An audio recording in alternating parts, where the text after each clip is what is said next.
And if this is your first time giving your mind a little love, I have a few goodies for you. First, don't forget to subscribe so you never miss an episode. And second, sign up for the Morning Mind Love. Think of it like a weekday oracle from your highest self to help you start each day with a positive focus. Plus, you'll get 2 gifts absolutely free: a 30-minute binaural meditation and 30 days of journaling prompts to help you remember who you truly are. So join over 9,000 people and go to mindlove.com to sign up. Welcome to Mind Love, episode 266. Today's episode is all about the Buddhist Enneagram to find insight into your unique spiritual journey. Most of us were raised in a religion or a culture that starts with, you're broken. There's something wrong with you and you should fix it. And then you'll get some goodies at the end of your life or somewhere later in your life. And who knows, maybe that's true. But the Buddhist view, and I would say the Enneagram view, also starts with the opposite. You are already whole and brilliant. And any doubt or thought to the contrary is a sign of confusion. So rather than trying to improve yourself, can you navigate this confusion? And the Enneagram points to 9 forms of brilliance. It helps you to see what has been unbroken about you from the minute you got here. Turn up your frequency with Mind Love. Bite-sized brain hacks for seekers, dreamers, and doers. It's time to give your mind a little love with your host, Melissa Monti.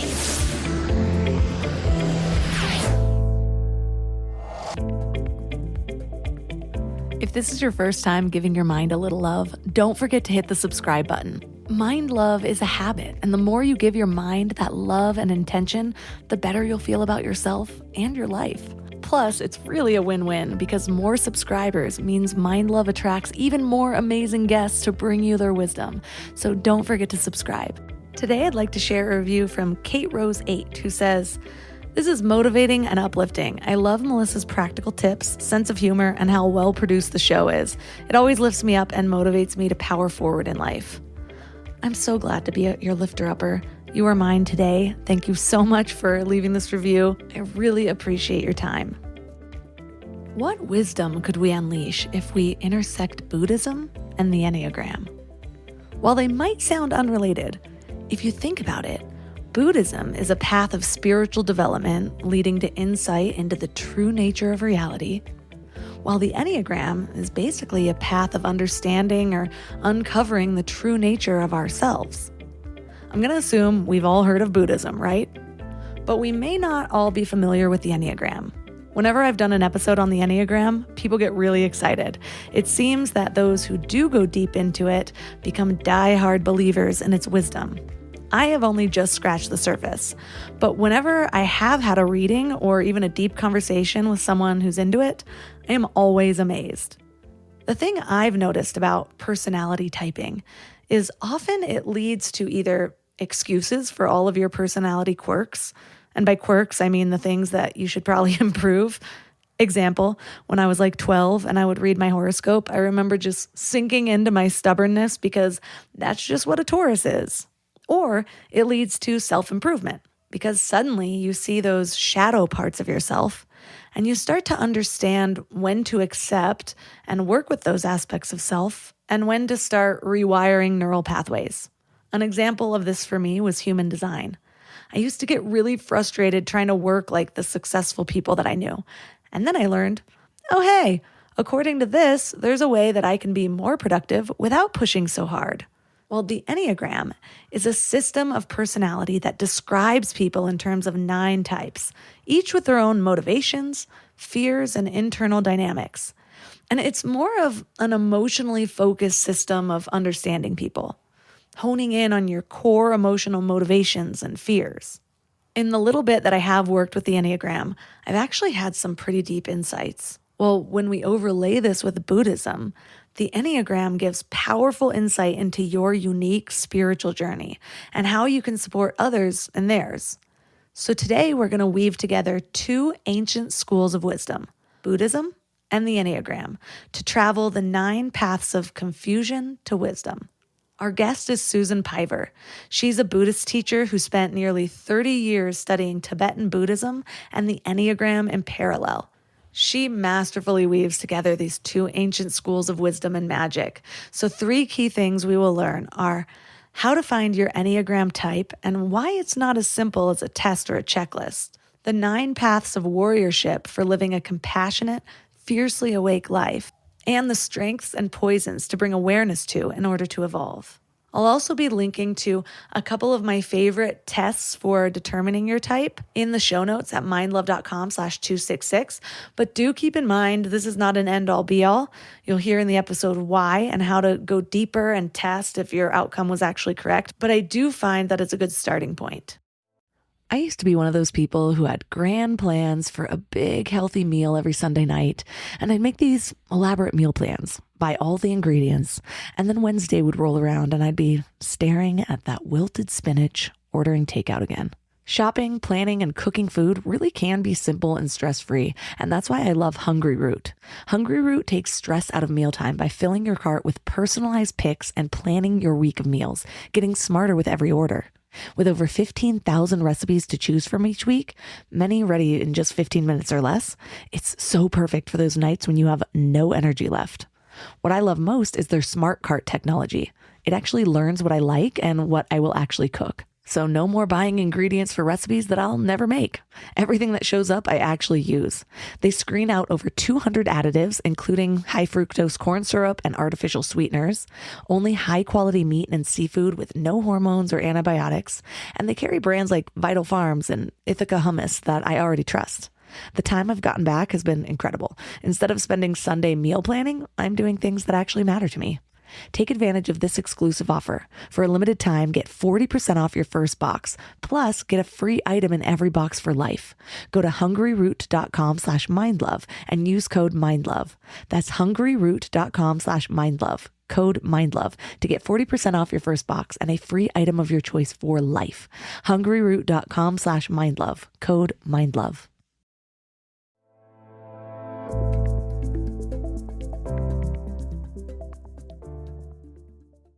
And now let's welcome Susan Piver to the show. Thank you. I'm glad to be here.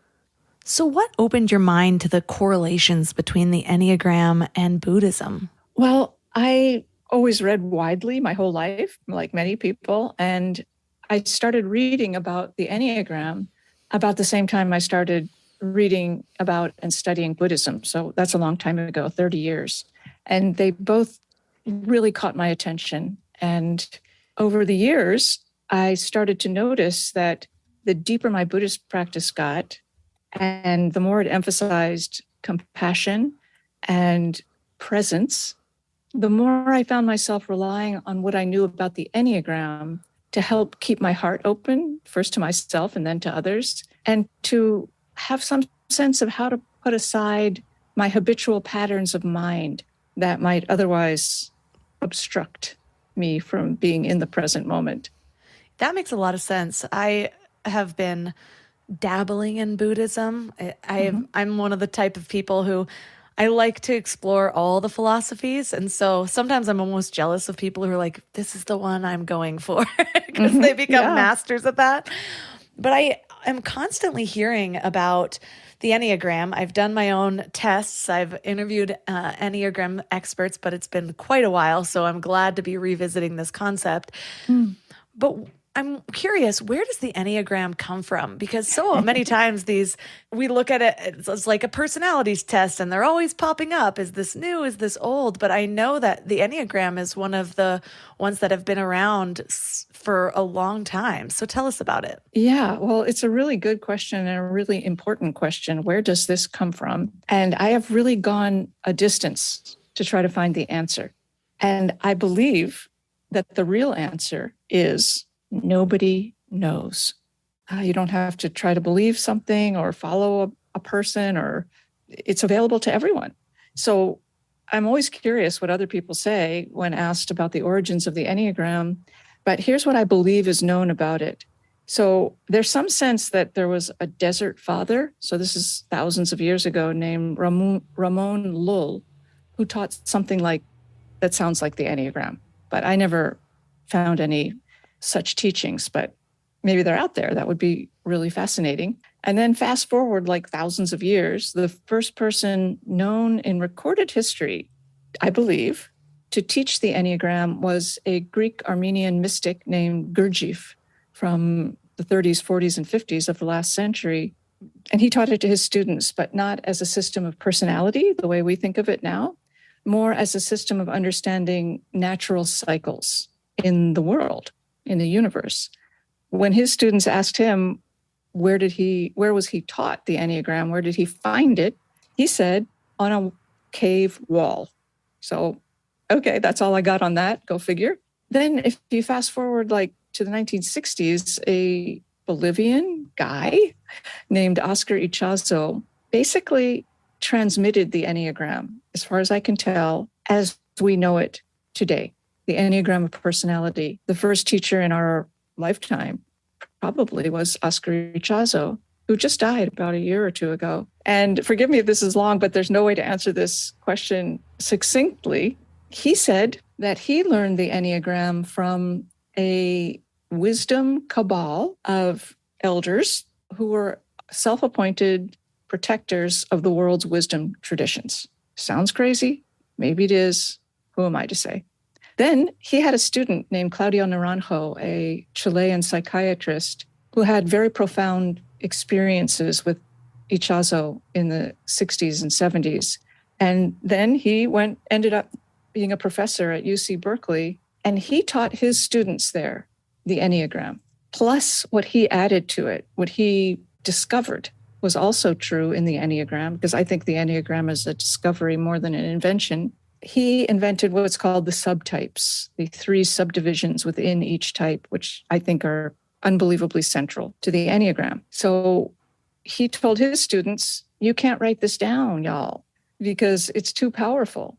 And it should be handed down teacher to student through personal relationship and conversation. And of course, that didn't happen. People wrote it down. And the first books about the Enneagram started being published in the late 80s and early 90s. And that is basically what is known about the Enneagram. I did go to Claudio Naranjo's house, by the way, to ask him where it came from. I somehow wormed my way in there. And he said something about a cabal. I don't know what that even means. And I said, well, why did people in the early days think the Enneagram came from Sufism? And he said, well, I just told them that to get them to shut up. Because they kept asking me, where does it come from? Where does it come from? So I just said Sufism. You know, with great teachers, they can say things that are not true because for various reasons. But anyway, that's what I got, Melissa. In this day and age, it seems so odd to say something like, well, you can't write it down because it's too powerful, because we kind of view information as the opposite. I was reading, I believe it was the book Spellbound from a past guest, and it was talking about just the evolution of the way that we have passed down knowledge and what we've actually lost by basically putting it into different forms. And so when you write text, it's up for scrutiny. And so we actually feel like it's more true than when it's just passed down verbally, but it doesn't necessarily hold the same energy as the spoken word, I think. I agree. I totally agree. And in my Buddhist practice of 30 years, as I mentioned, in the Tibetan Buddhist tradition, which is the mystical tradition in Buddhism, all the world's wisdom schools have a mystical branch, like Sufism for Islam and Kabbalah for Judaism and Vajrayana Buddhism, which is mostly synonymous with Tibetan Buddhism, although not completely, is the mystical tradition of Buddhism. So within the mystical traditions, there is a general sense that this is very potent. And because it's in the mystical realm, it can easily confound you and cause suffering for you and for those in your life, because we use our conventional mind to understand the most profound wisdom teachings. And therefore, in Tibetan Buddhism, as well as other places, the most potent teachings are restricted, in some cases, to the student-teacher relationship. Like, you have to study with someone to learn these things. And of course, we all know what often results from that. Massive hijinks ensue, sexual misconduct and, cults and all sorts of crazy stuff. But nonetheless, when you are handed something very powerful that has the possibility of liberating your mind, let's say, or taking you out of the conventional realm, well, that's dangerous. You should have a guide. You should have a friend. You should have a teacher. And so my guess is that's what Naranjo meant about the Enneagram, because when you study it, it's like getting a blueprint to how people react. And it can be used to manipulate. And we don't want that, of course. So that's why it should be channeled or taught through particular channels. Does that make sense? It does. I've always said that if I was in the wrong place at the wrong time, I definitely would have fallen into a cult. I know. It could have happened to anyone. I mean, so many of them draw you in with these really altruistic just beliefs, and it seems like it's all about unity. But I don't think I would have lasted very long, because I have a very heightened sense for gaslighting or for manipulation or for this one person is the God of all. But I'm curious, in your studies of Buddhism or the Enneagram or both, have you worked with somebody that's guided in some of these deeper parts of the knowledge of it?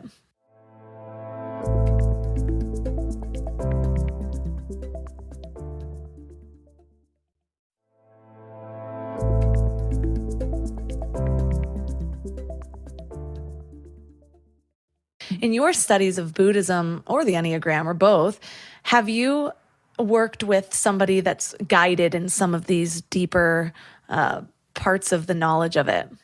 With Buddhism, yes, absolutely. With the Enneagram, not in the same way, but over the time that I've been studying Buddhism, I've had a very good fortune to meet real teachers, I would say, who have been extremely helpful to me. So yes, they're out there.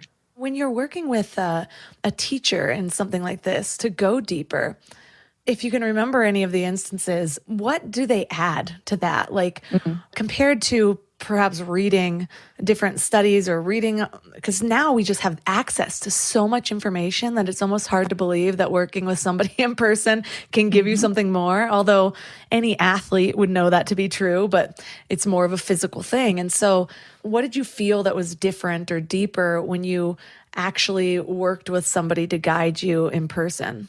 Yeah, I'm so happy you asked that. Such a good question. And my observation, and I'll give you an example from my own life, is the great teachers don't say very much to you.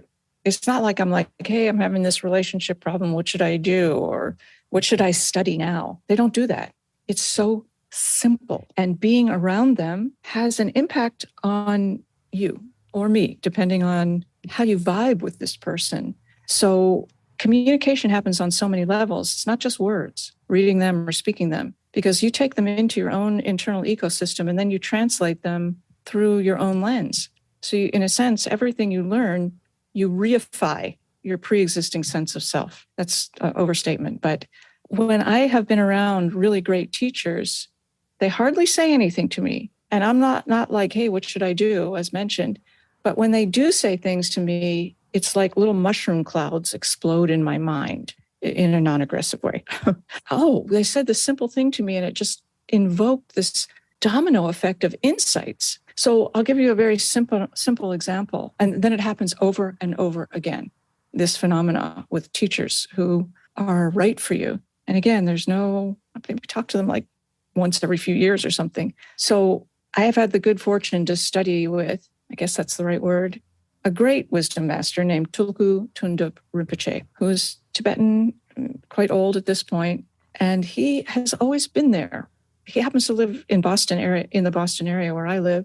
So over the years, when I've had difficulties like with my own health or my father dying, or I wanted to understand a particular practice more deeply, I would ask him if I could come talk to him. And he said yes. And then he would just start saying things. And the whole time he's talking, I'm like, I don't know what the hell he's talking about. I don't understand, but I'm just listening and allowing what he's saying to sort of surround me, as it were. And he'd give me tea and cookies, and then I would leave. And then I would notice that my practice always deepened. Now, it could have been a coincidence. Here's a more particular example. Once I was telling him about some problem I was having that I thought was impacting my meditation practice negatively. And it was very, very important, only I cannot remember what it was. I have no idea what it was. But anyway, I was telling him about this big problem that I was having and despairing of ever being able to accomplish the full Buddhist path, which means becoming enlightened, whatever that means. I don't know. So I'm like, how can I speed this up? How can I go further? How can I dispense with these obstacles? And all he said to me was, don't think about how far you have to go. Think about how far you have come. Now, that's a very simple statement. But when he said it, everything changed. Not in a mystical wizard hat kind of way. I'm just like, oh, yeah. And if you could say this to yourself, Melissa, I'm sure you, like everyone, you think, oh, I've got so far to go on the things that are important to me. But instead of focusing on that, focus on how far you have come. And over the years, since he said that to me, I have switched my mindset repeatedly from a despairing sense of I'll never make it, which is probably true, to, well, I have come very far. And when I focus on I have come very far, I feel empowered. And when I focus on how far I have to go, I feel disempowered. So that's a very simple thing. Don't think about how far you have to go and so on. But somehow that changed my whole relationship to my practice. So you can't draw a direct line. He said this and then that happened, or she. But through these communications, things begin to shift. I've been in a very, very spiritual place the last month, and I've just been hit by all of these synchronicities. And that's how I know that I'm on the right track. Like, I totally attribute them to God, to source, whatever that higher power is that an individual connects with. But it just seems like it's all the time now. And maybe I'm just recognizing it. And this was one of those moments for me. Literally this morning, I've just been having a difficult time. I wouldn't say difficult. I think it's just challenging in this transition in general. I became a mom 19 months ago. I also have a business to run. I'm also pregnant again. I'm at the 5-month mark. And my pregnancies tend to be extremely nauseating. And so just 4 days ago, I finally stopped throwing up like a bunch of times a day. Wow. So I'm feeling pretty good. But anyways, I decided it would be a good idea to I wanted to have somebody I can talk to regularly that doesn't know me. And so I used BetterHelp. I found the perfect therapist, and I was just kind of talking to him about surface level stuff. It was our first session. And he said to me at one point, he's like, do you spend a lot of time focusing on how far you've come? Oh my goodness. And I like tears started running down my eyes because it's a practice I know. Like, I have this podcast. I've said it 100 times on this podcast. And sometimes just hearing it from the right person or at the right time or both just hits differently. And I've done that practice many times before, but it's been a while. And so now I'm in this whole transition and I'm beating myself up on both sides because I can't give as much to my business as I was before. And then I feel like I'm just failing as a mom at certain moments and failing as a business owner at certain moments. And I don't feel that all the time, but I realize when I'm stressed, when I really drill it down, I'm like, oh, you're actually beating yourself up on both sides of this. And so I actually spent the morning writing how far I've come again, but there's been stuff in the last 2 years. And then you brought it up. And so I'm just like, yes, that is the universe. Thank you for that. Oh my goodness. I'm also reminded of, I've been diving into Paul Selig's spiritual teachings, and he channels what he calls the guides. And a big lesson in their newest book is talking about how it's being versus doing is one of the main kind of the drilling down to the lesson. But it's really talking about how our planet's going to, like the evolution of our planet coming up and all of these really specific teachings. But the one that I have been holding on to and really trying to focus on is that it's not necessarily about what I do that gives the value. It's how I be, as they say. And so that being reminds me of those monks. And the guides had said at one point that, I guess they've said that the energy that those monks living in caves that are just diving into Buddhism, people wonder, well, what can you be doing in solitude for the planet? Like, you're all about peace and whatever, but you're just alone. And just the energy that they carry has the potential to change the whole world around them or to uplift the energy of the planet. And so it was those two things that were coming to mind as you were speaking of that, the teachers just being. at the energy that they hold can create that transformation. And then that one simple thing that also hit me on this very day. So thank That's you for all the amazing. synchronicities.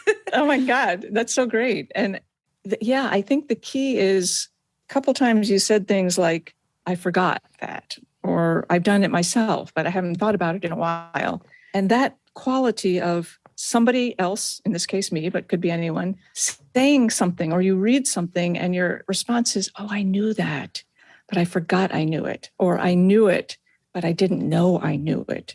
That's how it seems that these teachings work. They're already in your mind. And anyone that tries to get in there and say, you did it wrong, or you should do it this way, well, you need to leave, because the wisdom teacher is within. Yes. And so often, even when something seems like completely new information to this human, the meat suit that we're in, I still feel as though it is a remembering, because I think our true self, our soul knows these really important truths. And so whether we learned about them 3 years ago or we don't feel like we've learned about them in this lifetime, I look at it as like, oh yes, it's resonating because it's tapping into the part of me that already knew this because it's truth. And so going back to the Enneagram, I know that so often we get these new little tests, we take it like a personality test and we're like, oh, cool, I'm a 7. And then we like read the description and move on. But you say that using the Enneagram is not as simple as just using a checklist or any other form of like pre-made assessments to determine your type. Yeah. So how should we use the Enneagram? Really important question. So the first thing that I would say is there is no test. There is no test. That said, there are many tests, but there is no reliable test. Like if you want to know your Myers-Briggs or your Colby's or your Strength Finders or any other system, they have reliable instruments. And if you fill out those forms, you'll get, in all likelihood, an accurate answer. Not so with the Enneagram tests. I'm sure there are Enneagram teachers out there that will argue with me, but that's cool. There's no good test. My suggestion is take all the tests, all the free tests, and use what comes out of those tests as data points, not answers, to sort of inspire your investigation. So for me, the Enneagram, and it took me a long time to figure out my type, so one must be patient. It quelled to a very large degree my self-aggression. What's wrong with you? You should do this better. You should be a different person. Why can all those people do it and you can't do it? And you do this thing that no one values and blah, blah, blah. All the things that I'm not alone, of course, in saying these things to myself. It helped me accept myself because I saw that I have a particular wiring, for lack of a better word, and I could stop trying to be who I thought I ought to be or who the world told me I ought to be. And that is not a small thing, but it's also a huge thing because that is the gateway to compassion for others. It's the gateway to authenticity. It's the gateway to your brilliance, is self-acceptance and self-knowledge. So I believe that that's the way that we could use the Enneagram to begin with. And then, even though we can't really type other people because we don't know, we can have a sense. But if I think someone's a 7, I try not to say to myself, they're a 7, but to say, I feel the energy of 7, because they might, what do I know? So if I feel the energy of 7 and I'm a 4, which I am, that can help me recognize what will create a communication bond between us and what will make it more difficult. So what is more awesome than that? I can communicate with people that I think I never could communicate with that person because I can see them not through my lens, but to some degree apart from my projections. So instead of seeing others through the lens of my projections as a 4, I see them without those projections on good days. And I don't know how you can love or like without that. Otherwise, you're just in a relationship with yourself otherwise. So who are you apart from who I think you are is a great use of the Enneagram.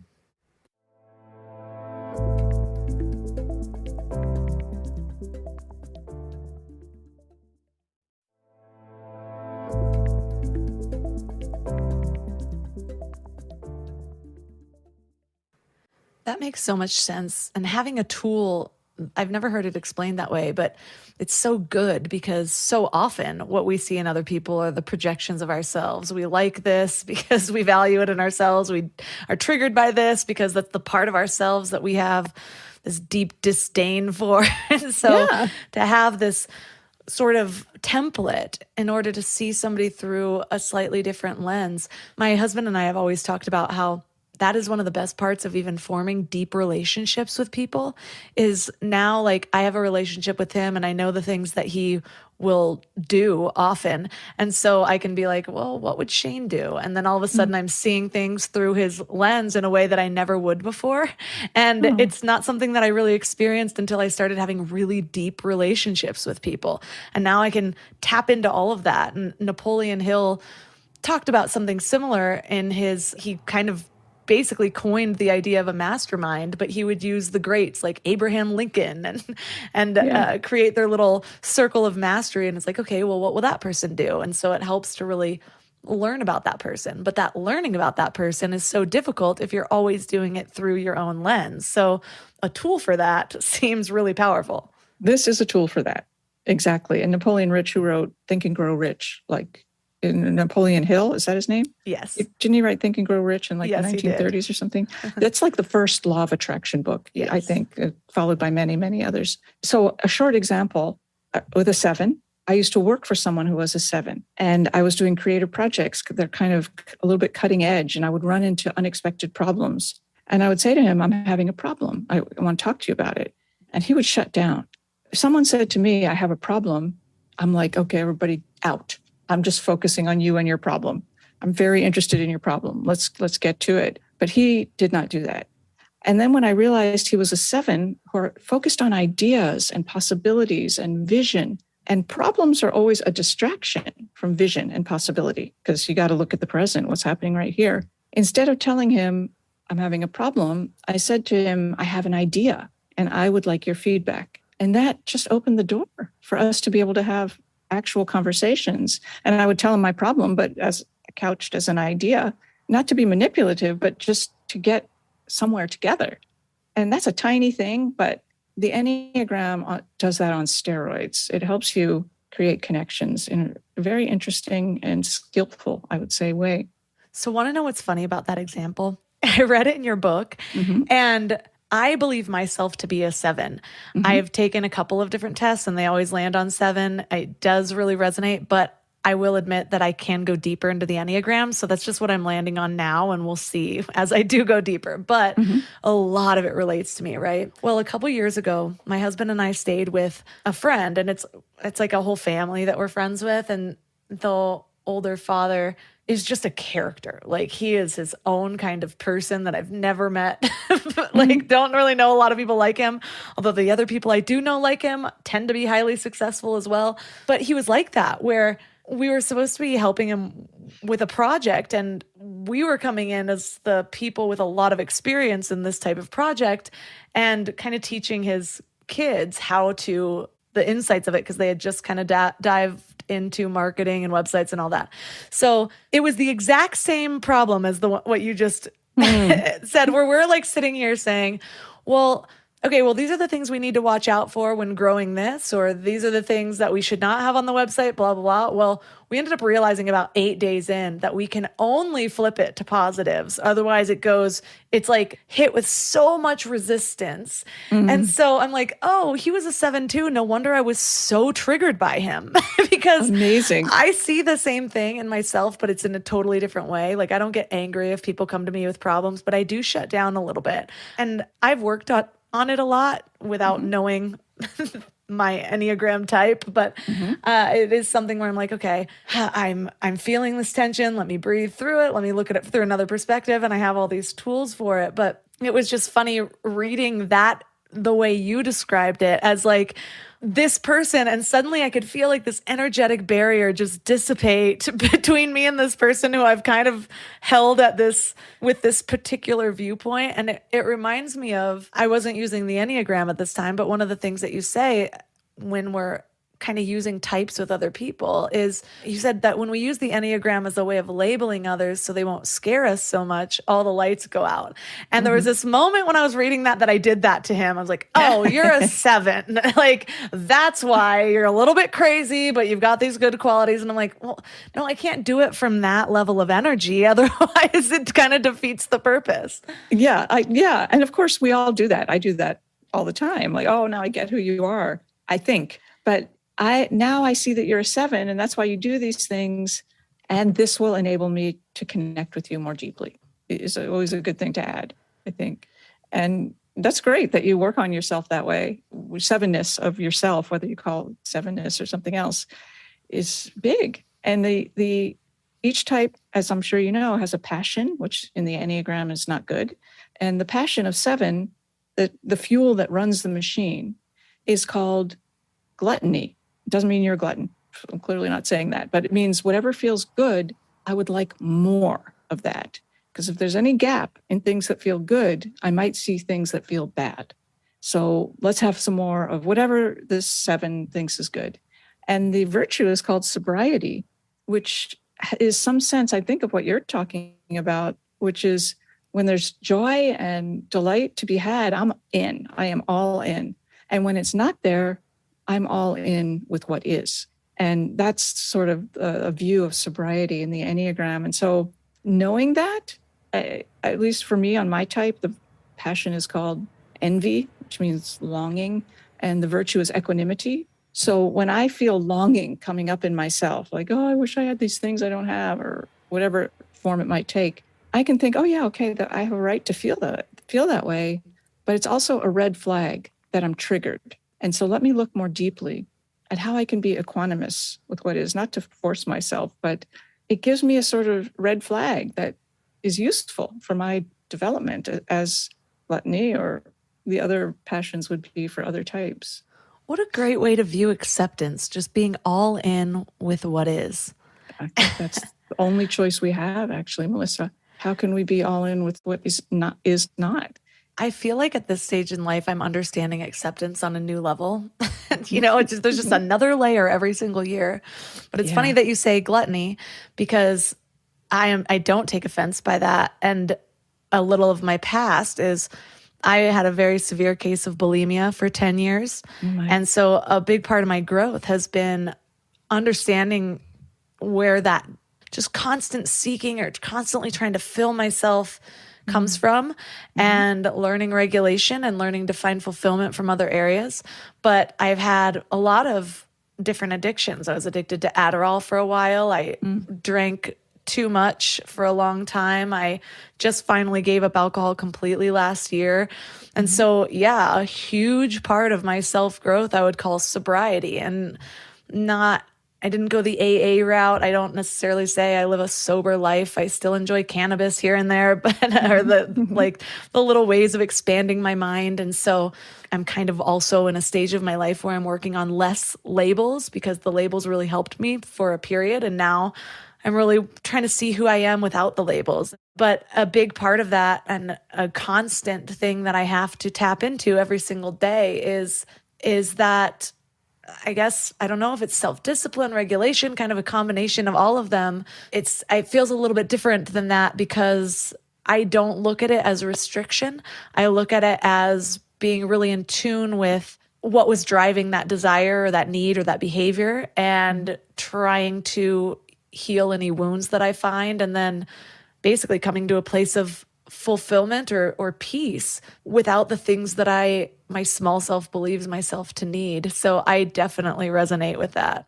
It sounds like you're on a great path. It really, really does. It sounds so good. And when you mention self-discipline, what I think of, because we all want to have more discipline and so on, and often we think it means making ourselves do things we don't want or something like that. But in the Buddhist view, where discipline is very, very important, it just means coming back.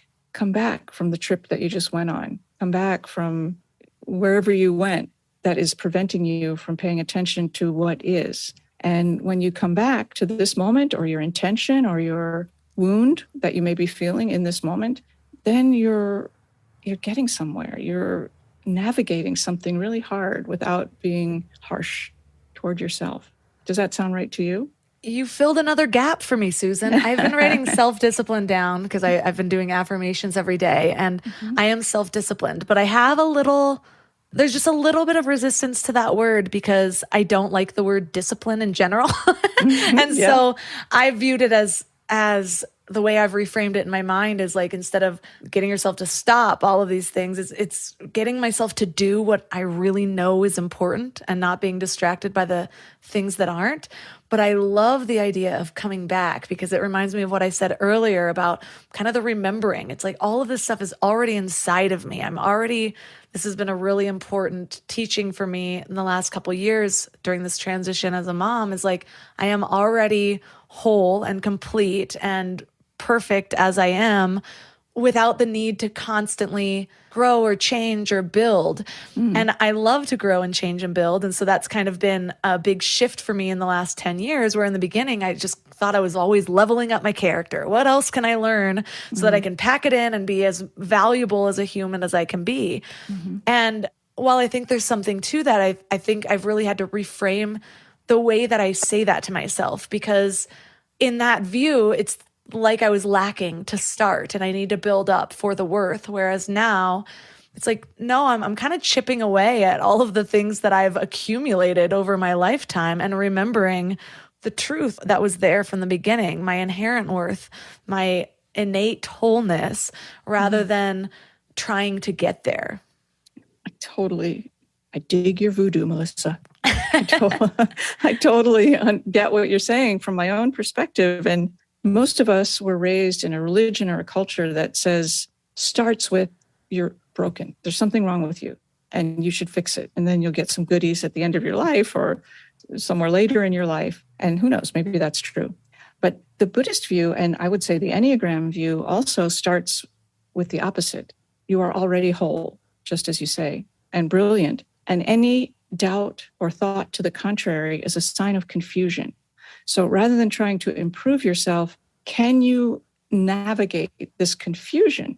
And the Enneagram points to 9 forms of brilliance, that one of them is yours, one of them is mine. And it helps you to see what has been unbroken about you from Jump Street, from the minute you got here. I find that very inspiring personally. I love the way you lay out the 9 paths of warriorship in your book, because they're worded a little bit differently. But for me, it resonated a little bit more. Can we briefly go over the gist of each of these paths? Yeah. And I call the Buddhist Enneagram is the name of the book. And the subtitle is 9 Paths of Warriorship. And by warriorship, I hope it's clear that I don't mean aggression or dominating others or being the best or anything like that. What I mean is it takes a lot of courage to see who you really are. It takes courage to reach out to other people and then navigate the challenges that you will invariably find. It takes courage to make a commitment to being the best person you can be so you can be of benefit to this world. Those things take a lot of courage. That's why I call it warriorship, not just me, but in the Tibetan Buddhist tradition can be called warriorship. So each of the 9 Enneagram types has a form of warriorship. I made this up, so everybody should take it with a giant grain of salt. But who are the ethical champions of the Enneagram, I call the warrior of exertion, because they never give up trying to make things right. 2, which is the type that can feel what's going on inside of you within themselves, for better and for worse, I call the warrior of love.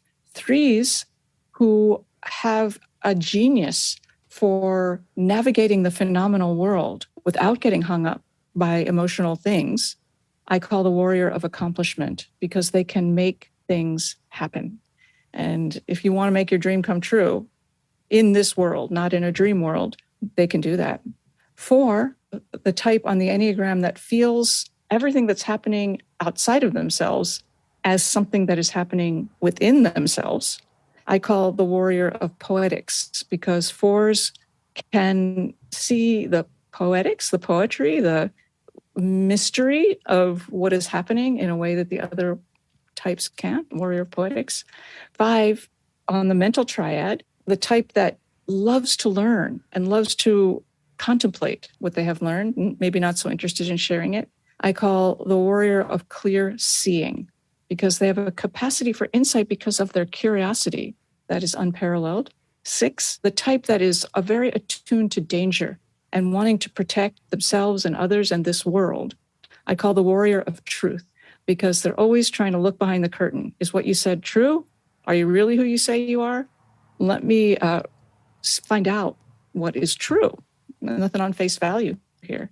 7, the type on the Enneagram that is attuned to possibility and vision and joy, I call the warrior of magic, because the other 8 of us are like, oh my God, things are not going so well. And that's true.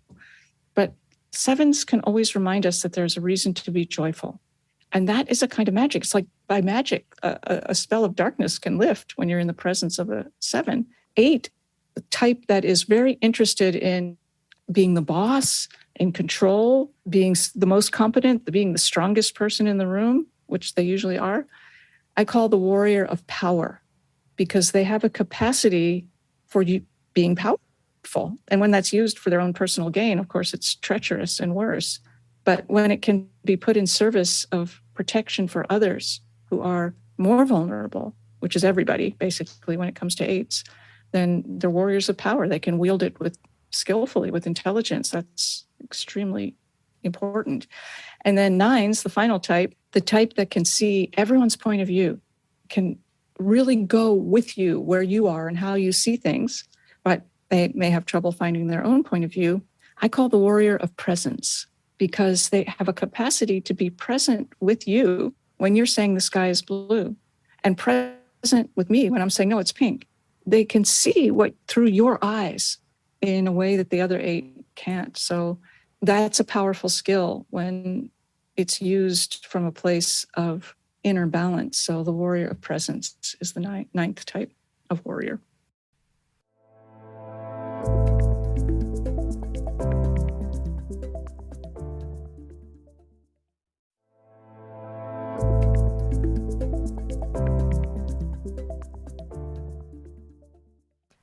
When I did a few different tests, I'll put some links in the show notes for people that are interested in trying out some of the tests, but like Susan said, take it with a grain of salt and use it as information, but do your own self-reflection and read to figure out what you really resonate with and see if it stays that way over time. But what I got was 7, 3, and 9. And on the surface level, those do seem to really kind of hit home with different aspects of my personality and just who I am.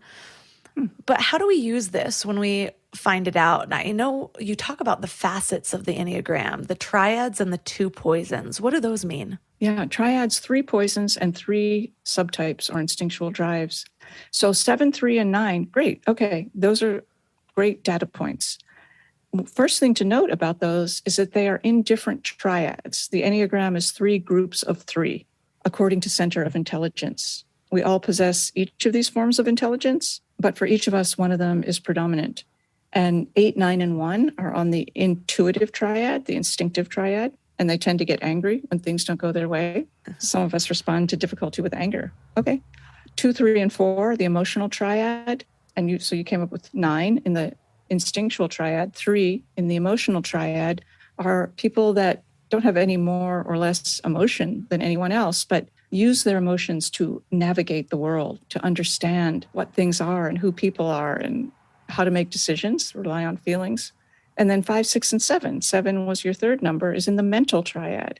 People that use the thinking mind and reason and logic and systems and research to make their way through the world. So if the intuitive people get angry, the emotional people, the emotions go out of whack when they're in a bad place. They get depressed or grasping, needy. And the mental people, 5, 6, 7, when things don't go their way, they think more. They think harder.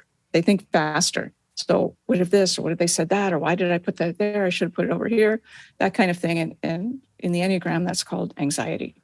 So we all get anxious. We all get angry. We all have lots of feelings that can go out of whack. But if I was trying to choose between 3, 7, and 9, I would start with those. Which triad do I fit with? Do I feel more like a mental person or an emotional person or so on? Now, a further refinement is not 7, but 3 and 9 are in the center of their triad, 8, 9, 1, 2, 3, 4. The central number, 3 and 9, are disconnected from their core way of being. So 3s don't know what they feel, so they go on appearances. 9s don't know which of their intuitions to trust, so they rely on your intuitions. 7s are not disconnected from their core quality.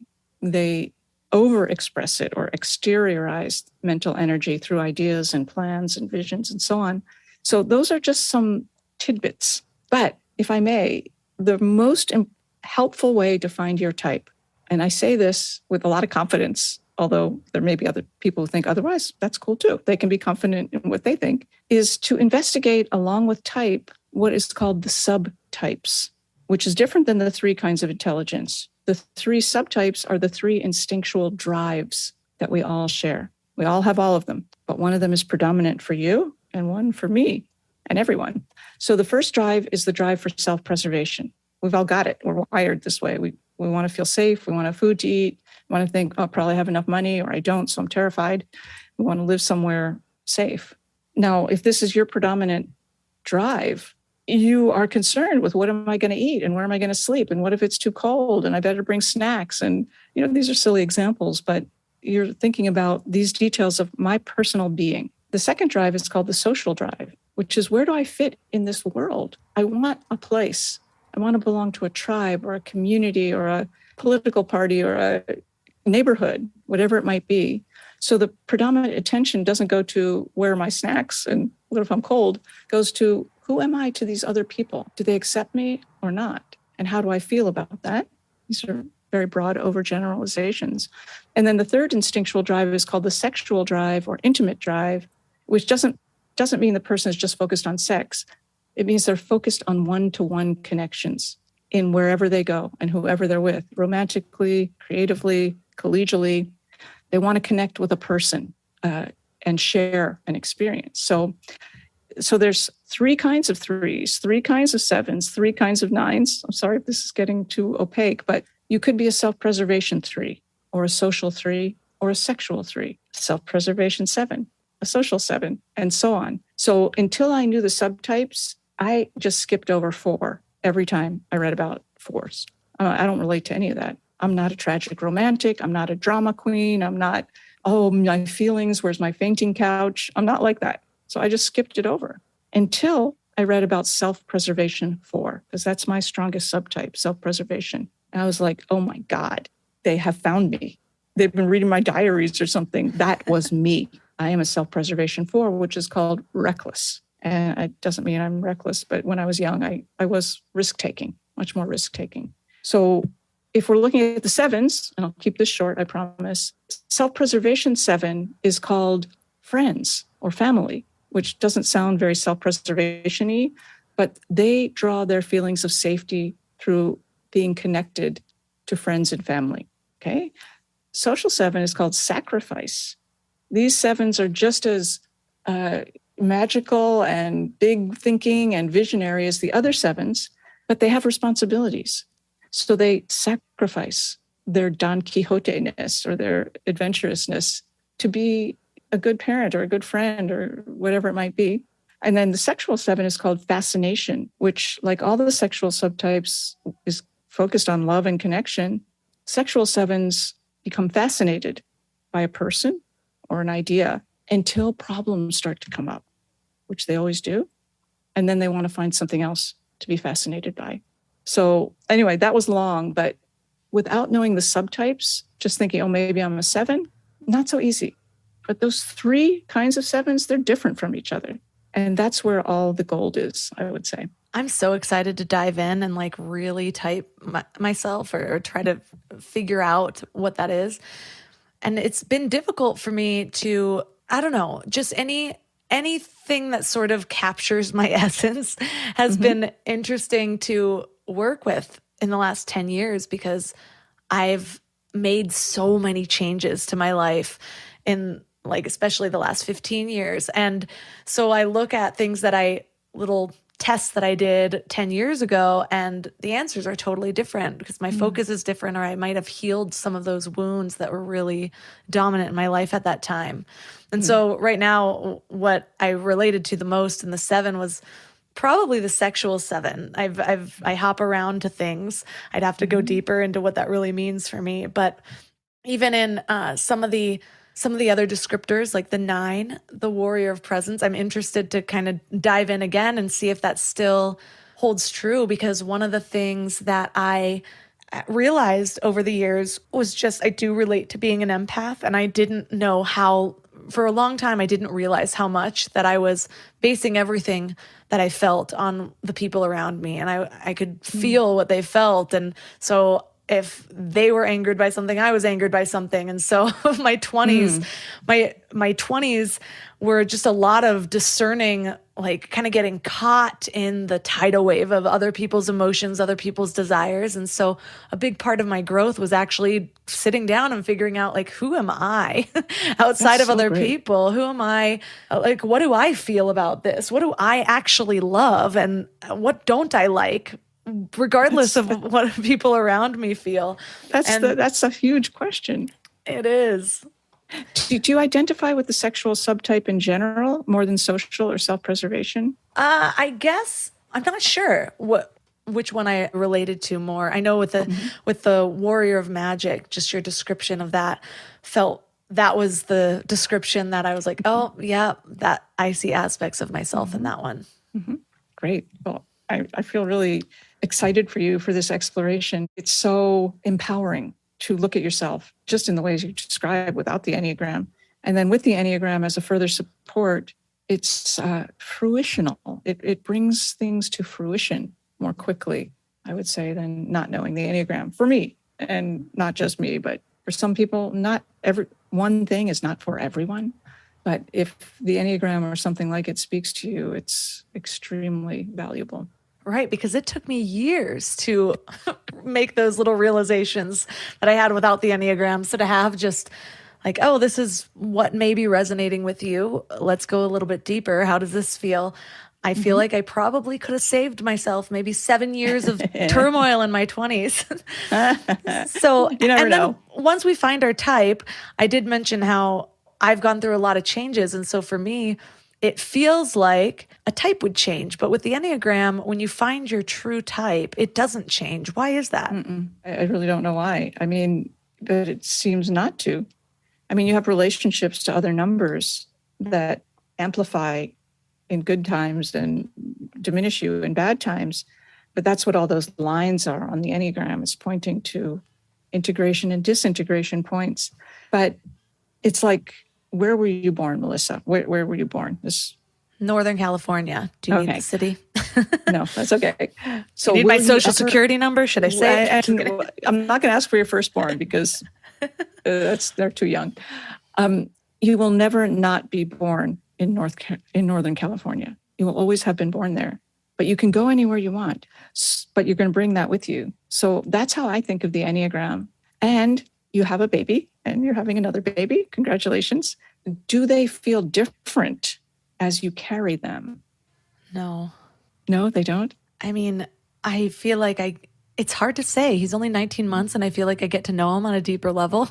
But it's more about what we talked about before, where I don't feel like, although I do joke, he's like a different baby today. But it's more like exactly what we talked about before, where it's like I'm chipping away, or he's learning to express himself more. So I'm discovering more about who he always was, but it's not necessary. It's not necessarily that he's changing. Yeah. What I mean is, in your body before he was born, how do these two babies, do they feel the same within you? I know it's a very big question, but I'd have to sit with that, but it's been hard to discern beyond the nausea. Yeah. Fair enough. Good point. I mean, they've made me want to throw up for quite some time. Yeah. Bless your heart. Well, I guess I'm pointing to that because often people say, I'm not a mom, so I can't say, but babies feel different. One pregnancy feels different than the other. And why? I don't know. But there's some essential quality that I think could be related, is what I think of as the essential quality in the Enneagram. Yes. Okay. I understand. I thought you meant through the journey. Did I feel like they were the same, like from month 2? Was it the same as to month 9? I see. I see. But yeah, comparatively, they're very different pregnancies, very different energies. I was very emotional my first pregnancy. And for some reason, yes, I still have bouts where I'll burst into tears, but it's totally different where I felt more out of control before. I feel very at peace this pregnancy. And, it's hard to tell because part of me attributes it to the growth that I've done over the work that I've done over the last 2 years, but it could very well just be the energy that I am carrying. So I'm excited to find out when I give birth. Yes, I'm excited for you. And it's probably all true. All the self-examination that you've done, and this is a different person. So yeah, it's very interesting. Well, for listeners that are interested in diving deep into their Enneagram type and learning how that could relate to many of these Buddhist philosophies, where's the best place for them to connect with you and to find your book? Oh, thank you.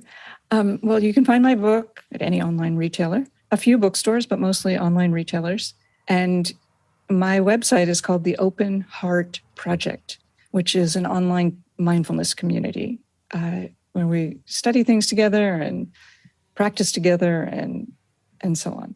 That's the best place to find me.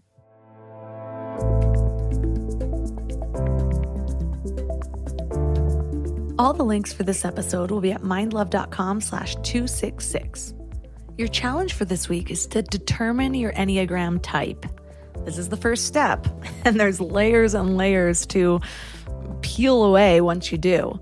So I'm going to leave a few links to my favorite tools to find your Enneagram type.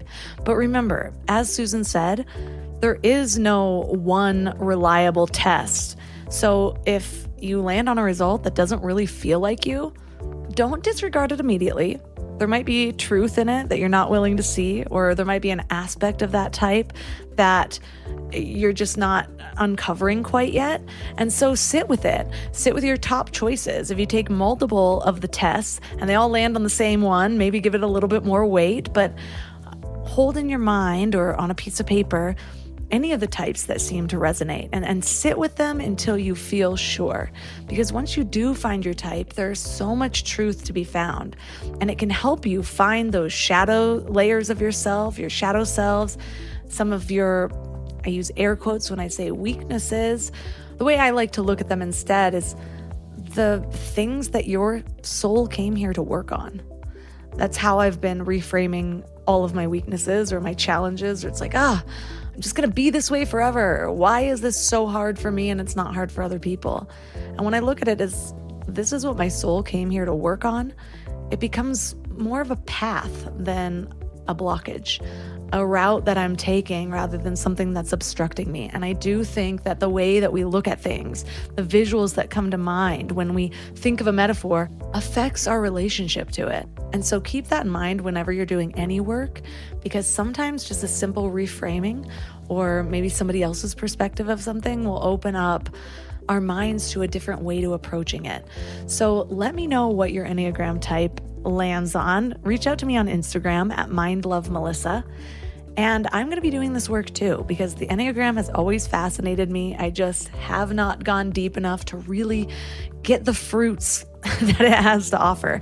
And I'm committed to doing that now. So I want to know what yours lands on, how you feel about it, what you're discovering about yourself. Reach out to me on Instagram at mindlovemelissa.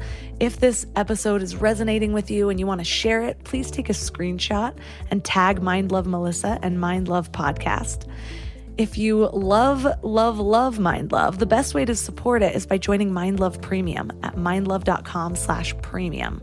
You get early release episodes, ad-free listening, and you also get a whole backlog of over 50 exclusive episodes that are only available for premium members. And you get it all in this adorable, exclusive private feed that you import to your favorite podcast player one time, and then it's automatically updated. You'll see new episodes as they come in, and you can scroll back and find all of those premium episodes that are only available to you. So that's at mindlove.com/premium. Another way to support is by leaving a 5-star review on Apple Podcasts or on Spotify. You all know how much I love those. And you can also find any of my sponsors at mindlove.com/sponsors. And that's all for today. So thanks for giving your mind a little love today, and I'll see you next time. Thanks for tuning into Your Higher Frequency with Mind Love. Head to mindlove.com for a free gift to keep your vibes up until next week.